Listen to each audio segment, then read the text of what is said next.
Dans un grand flash, voici l'endroit où vous arrivez. C'est clairement futuriste. Du coup, juste pour clarifier, moi c'est mon passé ou mon futur? C'est le passé d'il y a une centaine d'années. Tu sais que t'es à l'âge d'or du gouvernement mondial de la Terre. Avant la grande guerre civile mondiale. Ça veut dire que quelque part ici j'existe. Il y a un bébé Jack quelque part. Et on a Jen avec nous ou pas d'ailleurs? Jane n'est pas là. Vos voyages dans le temps ne transportent qu'une personne, à savoir vous. Est-ce que je vois un journal? T'as un petit kiosque qui flotte. Un petit kiosque. Yes. Est-ce que je vois la date? 2105. Enfin une époque où on peut un peu respirer. Moi je jette un œil. Tu sais lire avec ton implant. Ah ouais? Ouais, mais j'essaye de pas trop le faire parce que ça fait mal. Je file une de mes pièces d'or à Tam Tam, je lui dis tu te prends un truc, un seul. Je prends le premier truc où il y a une gonzesse dessus. C'est parce que j'ai perdu Jane. C'est pour remplacer. C'est un grand sentimental, Tam Tam. J'essaie de voir si je peux l'allumer pour avoir l'hologramme à côté de moi. T'as une petite femme de 30 cm qui te fait...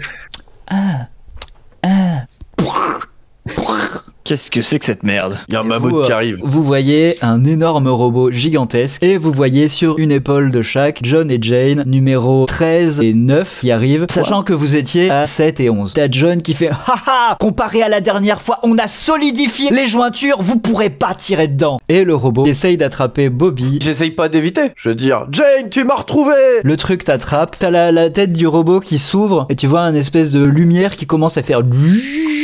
Je lui mets ma lance dans la gueule pour essayer de bloquer sa mâchoire, parce que pour moi le danger c'est qu'il me morde. Je comprends pas le concept d'un laser qui va me tirer dessus. Est-ce que tu penses qu'avec mes capacités informatiques, je peux essayer de me brancher et le hacker? Tu vois qu'il y a une plaque sur sa jambe. Du coup je vais dévisser le panneau de la jambe. Tu prends ton câble, tu sais, pour connecter des trucs et tu rentres direct dans le système. T'es dans le code du robot et tu vois de façon digitale le même robot. T'as plus les mêmes armes, tu te retrouves avec une énorme épée. Le robot n'a pas de jointure. Ils ont pas pensé à mettre des jointures sur le pare-feu, quoi. Comme le sait tout bon informaticien, je vais le hacker en utilisant ma grosse épée sur ses jointures. Tu tapes entre la jointure du bras et du torse, le bras tombe. En vrai, le bras en question devient tout mou et commence à tendre dans le vide comme ça. Jane, elle était en équilibre sur l'épaule qui s'est ramollie. Et donc elle se pète la gueule. Je vise John. Il prend la balle dans le bide, il s'écroule de l'épaule du robot. C'est le tour du robot, le laser part. Tu sens une brûlure énorme sur ton visage, sur ton torse. T'as jamais ressenti une douleur pareille. Maintenant, tu comprends le laser, c'est pas cool. Je sors mon fusil. Il y a un des vendeurs ambulants qui vendait des légumes, qui a fait tomber tout son truc et il y a plein de fruits et de légumes par terre. Tu glisses sur une banane, tu t'éclates la tête, choisis une lettre de l'alphabet. L. Et ben il s'avère que ça a un peu cogné des neurones dans ta tête et soudain tu ressens de façon terrible une phobie de tous les prénoms ou noms de famille qui commencent par la lettre L. Jack, c'est le tour de John qui essaye de te tirer dessus. Tu te prends la balle dans l'épaule et ça déconnecte ton fil par la violence du geste. On est autour du robot qui recommence son laser. Il pointe sa tête vers Jack. Ce que je veux faire, c'est aller vers John, essayer de l'empoigner et de le mettre devant moi pour que si le robot me tire le laser dessus, c'est John qui se le prend. Tu lui casses les côtes et t'entends un sale craquement. Il est décédé. Dans tous les cas, j'ai le corps de John face au robot. Je suis toujours par terre, je regarde s'il y a un piment à côté de moi. Je mange le piment et là je vise un des périscopes d'abord, que tu je me fais vois. un jet de constitution pour voir à quel point le piment ça va ou pas. 20 nats. Ça te brûle la bouche, tu te dis waouh, j'ai jamais mangé un piment comme ça. Tu craches le piment dans le comment ça s'appelle la périscope caméra du robot et tu vois que le verre commence à se dissoudre. Tu commences à voir des étincelles. Le laser s'éteint, la tête fait.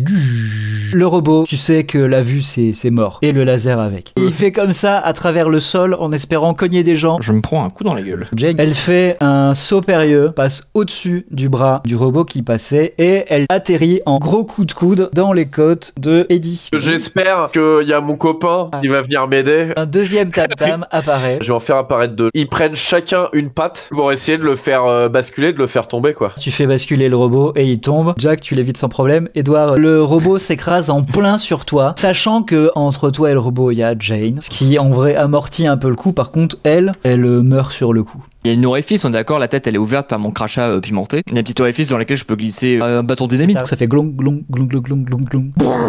Et bravo, ce robot est dynamité. Eh, vous avez remarqué, mes deux copains ils se ressemblent vachement. Oui, ils te ressemblent aussi à toi, Tam Tam. Ah bon? Bon, par contre, Jen, en fait c'était pas Jen, ça devait être sa sœur. Elle m'aurait jamais fait ça. Faut que je retrouve la 7. On va boire une bière. Vous allez du coup au bar. Bonjour, qu'est-ce que je peux vous servir? On n'est pas les bienvenus Soudain, ici. le mur explose et vous voyez face à vous le même robot sans les jointures avec John 11 et Jane 8. Jane qui te dit Tam Tam, tu m'as laissé crever au Moyen-Âge avec notre enfant. Il est mort de vieillesse au Moyen-Âge. Anecdote, le bébé que Jane a fait au Moyen-Âge, si tu regardes son arbre, comment ça s'appelle généalogique de tous les enfants qu'il a fait, ça compte Michael Jackson, JFK et Matt Pokora. Et elle te dit j'ai vraiment espéré jusqu'au bout que tu viennes me chercher. Donc là le robot arrive. Je vais courir pour aller attaquer la jointure d'une des deux jambes. Tu lui coupes la jambe, il s'écroule. Et je vais aller arracher la tête.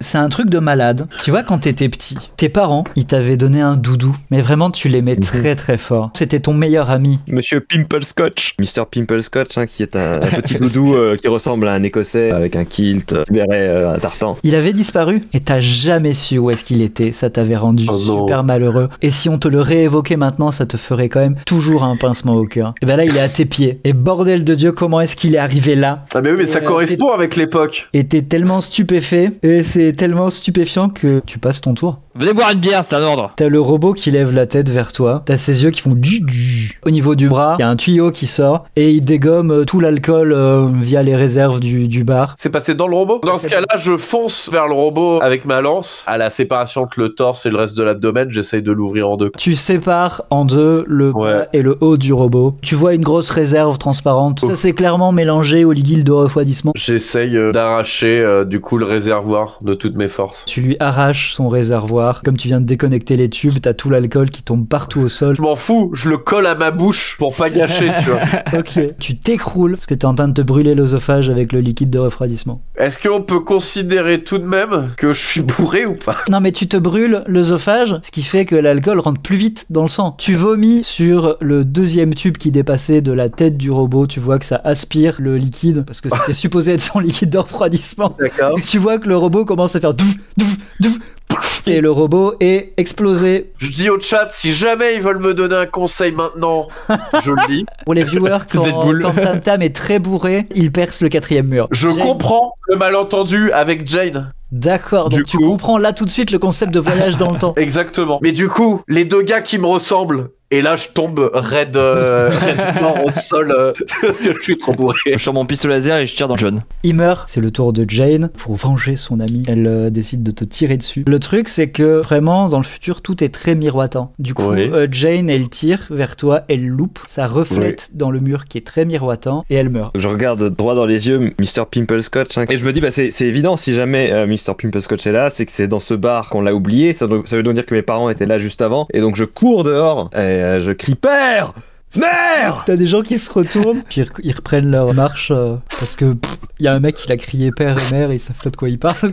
Est-ce qu'avec mes yeux bioniques je peux voir si je repère mes parents? Monsieur, madame! Je leur tends Mr. Pimple Scotch, je leur dis vous avez oublié ça. Oh merci, oh, c'est très gentil. Il s'éloigne et t'entends avec ton ouïe un peu. Putain, ils l'ont retrouvé cette merde qui pue. Vas-y, jette-le dans la poubelle. Il y avait pas grand chose qui était encore vivant dans le cœur de Jack. Un dernier petit truc qui vient de se briser. Je vais retourner la tête baissée dans le bar avec mes camarades. Autres, Je vois Tam Tam par terre. On le retourne quand même pour qu'il se noie pas dans son vomi. Tu te réveilles. Il serait temps qu'on comprenne ce qu'on a à faire à cette époque parce qu'à chaque fois qu'on a apparu, on avait un problème à régler. Donc essayons de le trouver. Il y a Jack qui franchement fixe Tam Tam. Je vais accepter, je vais juste accepter. On peut aller fouiller les cordes. Bien sûr, bien sûr. Ben, on peut regarder leur brassard, savoir si leur ordre de mission peut-être. Tu trouves les coordonnées d'où ils viennent. C'est à cette époque. J'ai trouvé d'où viennent John et Jane, c'est pas loin. Alors du coup, une bonne mission, ce serait d'aller détruire le QG qui leur donne leurs ordres, comme ça on pourra en être débarrassé une fois pour toutes. Par contre, moi j'aimerais bien réussir à tirer Jet de cet imbroglio. Merci Tam Tam, c'est déconcertant maintenant que tu réfléchis un peu trop bien. On y va. On prend le métro du coup. Quel petit moment comme ça dans le métro. T'as un gros cyborg, un mec des années 40 et un homme des cavernes. Sachant que de toute façon, ce sont juste des personnages incarnés par des trentenaires plus ou moins barbus sur une plateforme de streaming. Le métro arrive à destination, vous arrivez au bon endroit. C'est un énorme labo, un truc pharmaceutique un peu comme ça, et tu reconnais parce que c'est toujours actif dans ton futur. Et c'est une sale corporation, mais une mauvaise. J'observe avec mes jumelles, il n'y a pas des entrées alternatives. T'arrives à repérer une sortie de secours. Vous ouvrez la porte, vous êtes dans un couloir tout blanc, très immaculé. Est-ce que il y a un plan, genre un plan incendie? Tu vois qu'il y a blindé d'étages, il y a plein de bureaux alignés, et tu vois qu'à un certain étage en particulier, le 7e, il y a une énorme pièce. C'est pas la même chose qu'à tous les autres étages. Tu vois au dernier étage, il y a un bureau beaucoup plus grand. Dans tous les cas, faut qu'on monte les étages. Autant commencer par le 7e étage et aller voir la salle des John et Jane, puis ensuite on verra le directeur. Il y a une plateforme, un truc rond, avec des espèces de petits anneaux de lumière comme ça qui vont vers le haut. C'est en gros un espèce de truc de lévitation qui te fait monter et descendre. On va sur les petites plateformes qui montent et qui descendent et on essaye de rejoindre le 7e étage. Vous êtes au 4e étage, il y a un énorme flash. Vous voyez apparaître devant vous un genre de samouraï. Je sors mes griffes en préparation. Il sort son sabre de son fourreau lentement et il le pointe dans votre direction. Et je dis, on n'est pas obligé d'en arriver là. Le mec te répond pas. Je n'attaque pas en premier. Le plus grand risque à prendre face à un samouraï, c'est d'attaquer en premier. Et vous adresse la parole. Les artefacts. Donc, C'est de ça que tu parles et je lui fais un énorme doigt. Il fait un geste très rapide du sabre et t'as ton ongle qui est coupé. Je sors mon fusil à canoncier. Il court vers toi, te donne un coup de sabre. Maintenant il est derrière toi. Il se passe rien pendant une seconde puis t'as ton pantalon qui tombe. Il se retourne vers vous et vous pointe à nouveau avec le sabre. Je tire. Avec son sabre il fait tout.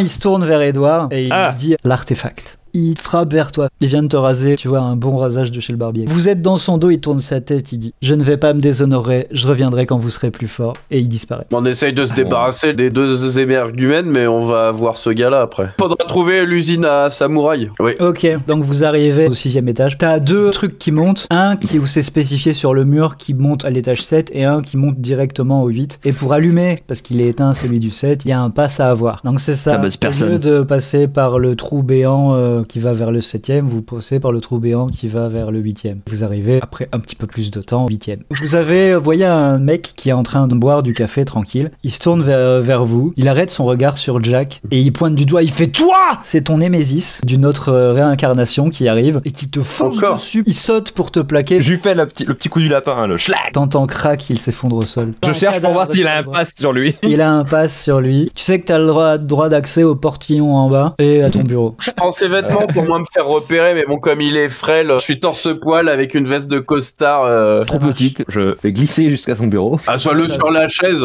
comme s'il faisait la sieste sur le bureau. Pour le dédommagement, à côté de la photo de sa famille, je mets ma revue de Playboy 3000 que j'active avec la dague qui fait oh yeah, oh yeah. Tout au bout du couloir, il y a le trou lumineux vers le 9e et vous avez le trou béant à votre gauche qui va vers le 7e. Juste le trou, si vous rentrez dedans, vous tombez. On peut sauter du 8e au 7e. Vous arrivez dans un endroit un peu sombre, il y a plein de gros tubes le long des murs, chacun sont remplis d'eau et à gauche, c'est que des Jane qui flottent dedans et à droite, que des John qui flottent dedans. Le nombre de tribus que je pourrais fonder. Je vais me diriger vers le terminal de la console pour voir si je trouve un moyen de corrompre le système pour qu'il y ait plus la possibilité de faire plus de John et de Jane. Je vais essayer de pirater, quoi. Tu rentres dans le système, tu trouves les dossiers qui stockent leur mémoire, tu trouves le dossier qui ajuste leur mémoire quand ils reviennent pour leur remettre un peu droit dans le chemin, faut choper les artefacts. Est-ce que je trouve la mémoire spécifiquement de Jane 7? T'as toutes les versions, donc tu peux effectivement. Avec toute sa vie très très longue au Moyen-Âge. Est-ce que je peux effacer tout ce qui s'est passé après la disparition de Tam Tam et récupérer la Jane 7 qu'on a laissée au Moyen-Âge? Faut que je trouve un moyen de la télécharger dans une Jane. Allez, on essaie de sortir une Jane numéro 7. T'as le truc qui s'ouvre, qui se vide de tout son liquide.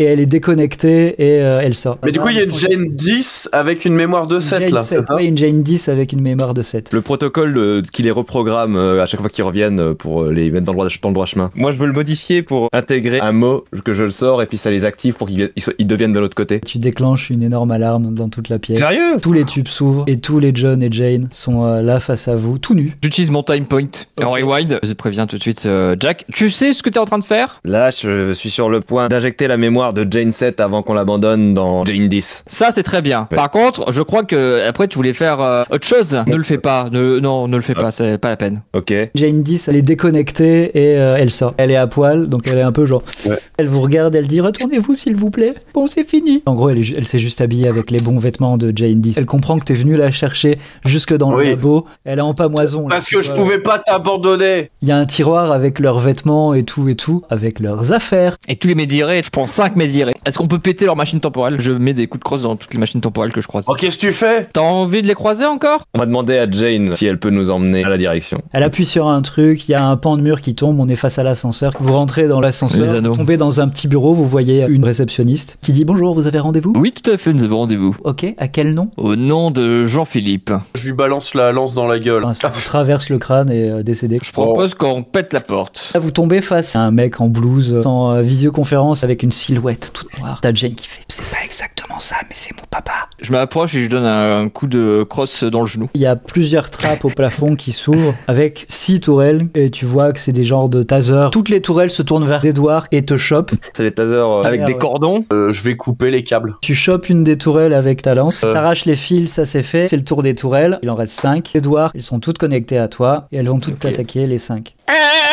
Je vais tenter le coup de pistolet sur une tourelle. Tu viens de Ok. dégommer la 1, c'est le tour de Jane. Elle tire, la tourelle 3 est dégommée. Je vais essayer du coup de me concentrer que sur un câble de tourelle à la fois. Ça marche, elle est cassée. Du coup, il vous reste 2 tourelles. Et C'est t'as ça, Jane, ok. du coup, qui tire sur la 5e. Je refais la même technique, hein. T'as détruit la 6e tourelle, il n'y a plus que le vieux. Bon, le vieux, va falloir passer à la casserole maintenant. Le mec t'explique que c'est lui qui s'occupe de tous les clones de John et Jane, qu'il a engagé par son chef, qu'il le paye méga grassement. Par contre, il sait pas qui c'est. Il a des coordonnées cryptées qui lui permet de téléphoner. Vas-y, on l'appelle. Du coup, là, vous rappelez le chef, vous avez survécu. Je vois que le docteur Grubert est encore vivant. Ça ne durera pas. Tu vois qu'il a une espèce de truc là qui explose. Il y a du sang. Il est mort. Bon, on va vous faire le cadeau de partir en voyage. Il y a un grand flash. Vous disparaissez. Toute la pièce avec. Et c'est la fin de la partie.